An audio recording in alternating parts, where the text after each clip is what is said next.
कहानी की जाए। आइए आज आपको कहानी सुनाते हैं। काशीपुरी की श्रेष्ठता। हरिकेश यक्ष को शिवाराधना के द्वारा दंड पानी पद की प्राप्ति और दंड पाण्यष्टक स्त्रोत। आइए सुनते हैं। स्कंद जी कहते हैं कि काशी में भिक्षुकों को आंवले के फल के बराबर भी दी हुई भिक्षा सुमेरु पर्वत के समान भारी पुण्य देने वाली होती है। जो काशी में भूखे कुटुंबी को अर्थात भूखे जनों को वर्ष भर खाने के लिए अन्न देता है और इस प्रकार वह जितने वर्षों के लिए देता है उतने ही युगों तक स्वर्ण में पूजित होता है। जो काशी में जीविका के साधन से रहित ब्राह्मणों को 1 वर्ष तक भोजन देता है वह श्रेष्ठ पुरुष कभी भूख प्यास कष्ट नहीं भोगता। काशी में निवास करने वाले पुरुषों को जिस पुण्य की प्राप्ति होती है वह पूरा का पूरा फल काशीवास कराने वालों को भी प्राप्त होता है। जिसका नाम लेने से ब्रह्म हत्या आदि पाप मनुष्य को त्याग देते हैं, उस काशीपुरी को यहाँ किससे उपमा दी जा सकती है। इस पुरी की पूजा और प्रदक्षिणा करनी चाहिए। जो दूर देश में होने पर भी अविमुक्त नामक महाक्षेत्र काशी का स्मरण करते हुए प्राण त्याग करता है उसका भी संसार में पुनर्जन्म नहीं होता। इसलिए काशी का नाम हमेशा लेना चाहिए। काशी विश्वनाथ की जय। जैसे योगी अपने योग बल से मुक्त होते हैं उसी प्रकार जीव यहाँ मृत्यु मात्र से मुक्त हो जाते हैं। यह काशी परम पद है, यह परम आनंद है और यही परम ज्ञान है। अतः मोक्ष की इच्छा रखने वाले पुरुषों को इसका सेवन करना चाहिए। यहाँ भगवान वैभव कपाल मोचन तीर्थ को आगे करके भक्त जनों की पाप परंपरा का भक्षण करते हुए वहीं निवास करते हैं। भैरव जी काशी वासियों के काली और काल को अपना ग्रास बना लेते हैं, इसलिए उनकी काल भैरव संज्ञा हुई है। अगस्त जी कहते हैं कि कार्तिकेय जी अब आप मुझे हरिकेश की उत्पत्ति का वृतांत सुनाइए। कार्तिकेय जी बोले कि मुने, प्राचीन काल में गंधमादन पर्वत पर रत्नभद्र नाम से विख्यात परम धर्मात्मा यक्ष रहता था, जो लाखों पुण्य कर्म से सुशोभित था। उसके पूर्णभद्र नाम का एक पुत्र हुआ। तदंतर अंतिम अवस्था में शरीर त्याग करके रत्नभद्र परम शांति भगवान शिव के धाम में जा पहुंचे। पिता की मृत्यु हो जाने के बाद पूर्ण वैभव ने और पूर्णभद्र ने वैभव तथा भोग सामग्री का अधिकारी होकर समस्त लौकिक मनोरथों को प्राप्त किया। केवल एक ही वस्तु उसे नहीं मिली जिसको पुत्र कहते हैं। जो गृहस्थाश्रम का श्रृंगार, पितरों का महान हितकारी और सांसारिक ताप से संतप्त अंगों को अमृत के फुहारों की तरह शीतल एवं सुखद प्रतीत होने वाला है। पूर्णभद्र अपने सुंदर गृह को संतान सुख से शून्य देखकर बहुत दुखी हुआ। अगस्त जी एक दिन उस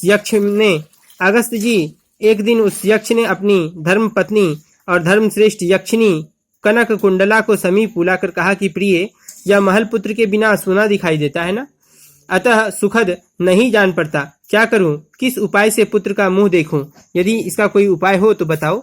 अपने प्रियतम पति को इस प्रकार विलाप करते हुए पतिव्रता कनक कुंडला मन ही मन लंबी सांस खींचकर बोली कि प्राणनाथ, आप तो ज्ञानी हैं, आप इतना खेद क्यों करते हैं? उद्योगी पुरुषों को इस चराचर जगत में कौन सी वस्तु दुर्लभ है? जो अत्यंत कायर है वे ही लोग प्रारब्ध यानी कि भाग्य को कारण बताया करते हैं। पूर्व जन्म में अपना किया हुआ कर्म ही तो प्रारब्ध है, अतः वह पुरुषार्थ से भिन्न नहीं। इसलिए पुरुषार्थ का सहारा लेकर प्रतिकूल प्रतिबद्धता को शांत करने के लिए समस्त कारणों के ही कारण रूप भगवान महेश्वर की शरण में जाना चाहिए। उन्होंने भी ब्रह्मा जी को सृष्टि रचना का अधिकार दिया है और उन्हीं की कृपा से इंद्र आदि देवता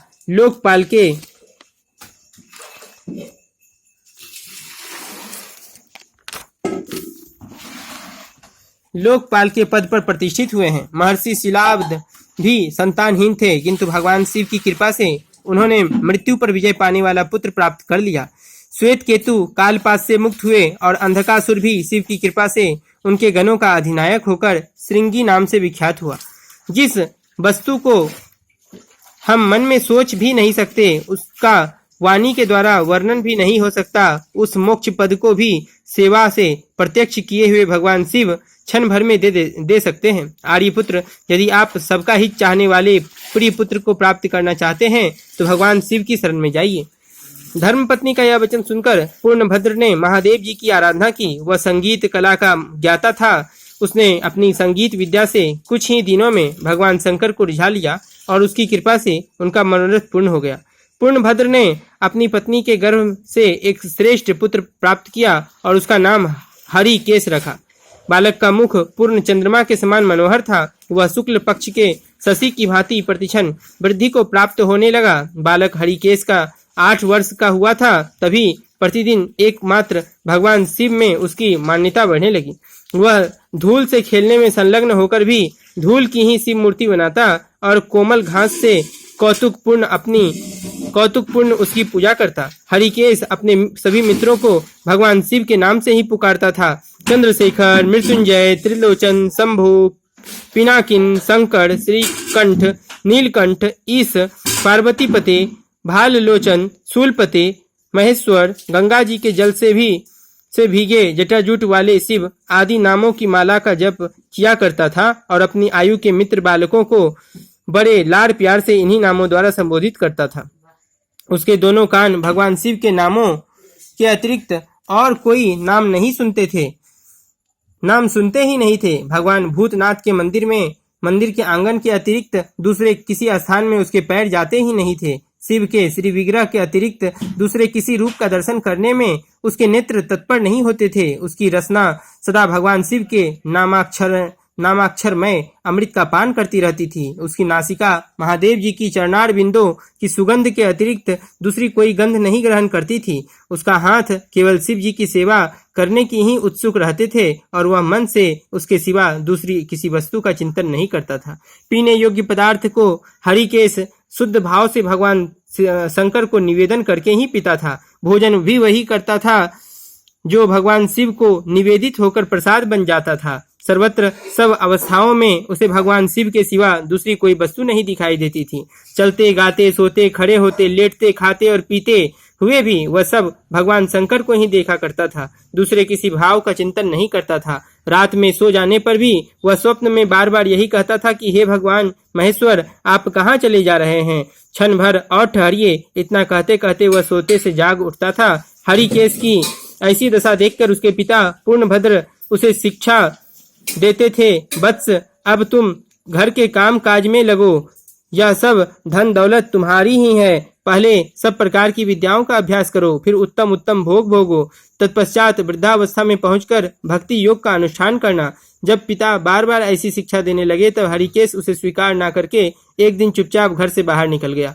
बाहर जाने पर उसे दिग्भ्रम यानी कि दिशा का भ्रम हो जाना, दिशा भटक जाते हैं। तब वह भगवान शंकर को पुकारते हुए और मन ही मन कहने लगा, शंभु, अब मैं कहाँ जाऊं? कहाँ रहने से मेरा कल्याण होगा? मुझे कुछ भी ज्ञान नहीं है। मैंने पहले से सुन रखा है कि जिसकी कहीं भी गति नहीं है उसकी गति काशीपुरी में ही है। ऐसा विचार करके हरिकेश काशीपुरी को चला गया। उस आनंद वन में पहुंचकर उसने तपस्या की शरण ली और एक दिन उस वन में विचरते हुए भगवान शंकर पार्वती जी से इस प्रकार बोले कि देवी, जैसे तुम मुझे अत्यंत प्रिय हो उसी प्रकार यह आनंद वन भी मुझे अत्यंत प्रिय लगने लगा है और लगता है यहाँ मेरे अनुग्रह से मृत्यु को प्राप्त हुए जीव अमृत रूप को प्राप्त हो गए हैं। संसार में उसका पुनर्जन्म नहीं होता। जो संसारी जीव काशी में प्राण त्याग करते हैं उनके कर्मों के संस्कार मेरी आज्ञा से चिता की आग में ही भस्म हो जाते हैं।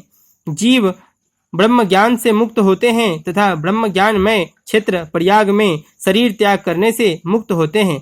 उसी ब्रह्म ज्ञान का तारक मंत्र के रूप में मैं काशी में मरने वाले प्राणियों के लिए उपदेश करता हूँ, जिससे वे तत्काल मुक्त हो जाते हैं। कलयुग में जिनका अंतःकरण मलिन हो गया है तथा जिसकी इंद्रियां स्वभाव से ही चंचल है, उन्हें ब्रह्म ज्ञान कैसे प्राप्त हो सकता है? अतः उनके लिए मैं काशीपुरी में तारक ब्रह्म का उपदेश देता हूँ। कलयुग में मुझे विश्वनाथ देव का, काशीपुरी का, भागीरथी गंगा का और दान का विशेष महत्व है। काशी में उत्तरवाहिनी गंगा और मेरा विश्वेश्वर नामक लिंग, ये दोनों मनुष्य को मुक्ति देने वाले हैं। कली में दान जनित पुण्य के बल से उनकी प्राप्ति हो सकती है। योगियों के हृदय काश में, कैलाश में और मंदरांचल पर्वत पर भी निवास करने की मेरी वैसी रुचि नहीं जैसे कि काशी में निवास करने की रुचि मेरी रुचि रहती है। इस प्रकार बातचीत करते हुए महादेव जी ने हरिकेश को देखा, जो आनंद वन के मध्य में अशोक वृक्ष के नीचे उसकी जड़ के समीप बैठकर तपस्या कर रहा था। उसका शरीर तनिक भी हिलता डुलता नहीं था। वह ऐसा जान पड़ता था मानो सूखी नस नाड़ियों से बना हुआ कोई हड्डियों का ढेर हो। उसे इस प्रकार से देखकर पार्वती जी ने महादेव जी से निवेदन किया कि नाथ, यह आपका तपस्वी भक्त है, इसे वरदान देकर प्रसन्न कीजिए। यहाँ पर देखिए एक फोटो है जिसमें कि हरिकेश, भगवान शंकर और मैया पार्वती है, देख लीजिए। जिसका चित्त एकमात्र आप में ही लगा हुआ है, इसका जीवन भी आपके ही अधीन है। यह आपकी ही प्रसन्नता के लिए सब कर्म करता है और आप ही की शरण में रहता है। कठोर तपस्या से इसका सारा अंग सूख गया है, अतः इस यक्ष को वरदान देकर आप इस पर अनुग्रह करें। तब भगवान शिव ने दयार्द चित्त होकर समाधि में आंख बंद करके बैठे हुए हरिकेश का अपने हाथ से स्पर्श किया। स्पर्श पाकर यक्ष ने आंख खोल दी और भगवान त्रिलोचन को सामने देखकर हर्ष गदगद वाणी में कहा, ईसा आपकी जय हो। शंभु, गिरजापति, शंकर, शूलपाने, चंद्राधर, चंदार्ध शेखर, कृपालो, आपके कर कमलों का स्पर्श पाकर मेरा यह शरीर अमृत स्वरूप हो गया। भगवान महेश्वर ने उस भक्त की कही हुई यह कोमल वाणी सुनकर प्रसन्नता पूर्वक उसे अनेकानेक वरदान दिए और इस प्रकार कहा, यक्ष, अब तुम मेरे इस प्रिय क्षेत्र काशी धाम के दंड नायक हो और इस समय तुम्हारा नाम दंड पानी होगा। तुम मेरी आज्ञा से मेरे समस्त उत्कट गणों का शासन करो और ये दोनों संभ्रम और उद्भ्रम नाम वाले गण सदा तुम्हारे अनुगामी होकर रहेंगे। तुम काशी निवास प्राणियों के एकमात्र अन्नदाता, प्राणदाता, ज्ञानदाता और मेरे मुख से निकले हुए तारक मंत्र के उपदेश से मोक्षदाता होकर यहाँ अविचल निवास प्राप्त करोगे। पापी मनुष्यों को नाना प्रकार के विघ्न समूहों से पीड़ा देकर उनके मन में उद्वेग पैदा करके उसे काशीपुरी से बाहर निकाल दोगे और भक्त जनों को दूर से भी क्षण भर में यहाँ ले आकर उन्हें उत्तम मोक्ष दिलाने वाले होगे।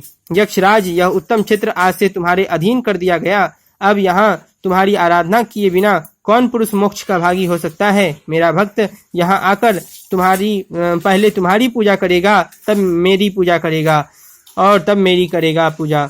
जो ज्ञानोद तीर्थ में स्नान तर्पण आदि करके तुझ दंड पानी गणेश का पूजन करेगा, वही यहाँ पुण्यवान होकर लोक में मेरी असीस और असीम दया से कृतार्थता का अनुभव करेगा। दंड पाने तुम यहाँ दक्षिण दिशा में मेरे नेत्रों के समक्ष निवास करो और पापी मनुष्यों को दंड तथा अपने भक्तों को अभय दान देते रहो। स्कंद जी कहते हैं कि मुने, इस प्रकार दंड पानी को वरदान देकर भगवान शिव वृषभराज नंदी पर आरूढ़ हो आनंद वन के भीतर अपने निवास स्थल को चले गए। तभी से यक्षराज हरिकेश दंड नायक के पद पर अभिषिक्त हो काशीपुरी का भली भांति शासन करने लगा। मैं भी उसके प्रति दोष दृष्टि रखने के कारण ही यहाँ काशी से बाहर रहने को विवश हूँ, क्योंकि मैंने काशी में रहकर भी कभी उसका आदर नहीं किया। मुने, ऐसे जितेंद्रिय होकर भी तुमने जो उस क्षेत्र का त्याग किया है, इसमें भी दंड पानी का ही अप्रसन्नता का कारण है, ऐसा मुझे संदेह होता है। यक्ष हरिकेश कल्याण में मोक्ष की प्राप्ति के लिए मुझे निर्विघ्न काशीवास प्रदान करो। महामते दंड पाने, यक्ष पूर्ण भद्र धन्य है। माता कनक कुंडल भी धन्य है, जिसके उदर से तुम्हारा प्रादुर्भाव हुआ। यक्षपते तुम्हारी जय हो। पीले नेत्रों वाले शिरोमणे तुम्हारी जय हो। पीले रंग की जटा रखने वाले देव तुम्हारी जय हो। दंड स्वरूप महान आयुध धारण करने वाले वीर तुम्हारी जय हो। अविमुक्त नामक महाक्षेत्र में सूत्रधार तीव्र तपस्वी दंडनायक भयंकर मुख और विश्वनाथ प्रिय तुम्हारी जय हो। सौम्य स्वभाव वाले संतों के लिए तुम सौम्य मुख हो और दूसरों को भय पहुंचाने वाले पापियों के लिए भयंकर हो। काशी क्षेत्र में पाप पूर्ण विचार रखने वाले मनुष्य के लिए काल हो और भगवान महाकाल के परम प्रिय सबके प्राणदाता यक्षराज तुम्हारी जय हो। तुम्हारी काशीवास काशी निवासियों को आनंद एवं मोक्ष प्रदान करने वाले हो, तुम्हारी जय हो। तुम्हारा शरीर बड़े बड़े रत्नों की जगमगाती हुई ज्योति से प्रकाशमान है। तुम अभक्तों को महान संभ्रम और उद्भ्रम देने वाले हो और भक्तों के संभ्रम और उद्भ्रम का निवारण करने वाले हो। प्राणियों के अंतकालीन अंतकालीन श्रृंगार करने में परम चतुर तथा ज्ञान की निधि प्रदान करने वाले दंडपाणी तुम्हारी जय हो। गौड़ी चरणार विंदों के भ्रमर और तथा मोक्ष का साक्षात कराने में कुशल यक्षराज तुम्हारी जय हो। मुने, इस परम पुण्यमय यक्ष राजाष्टक नामक स्त्रोत का मैं प्रतिदिन तीनों समय जप करता हूँ। यह काशी की प्राप्ति कराने वाला है। जो बुद्धिमान श्रद्धापूर्वक दंड पाण्याष्टक का पाठ करता है वह कभी विघ्नों से तिरस्कृत नहीं होता और काशी निवास का फल प्राप्त करता है। तो प्रेम से बोलिए स्कंद पुराण की जय।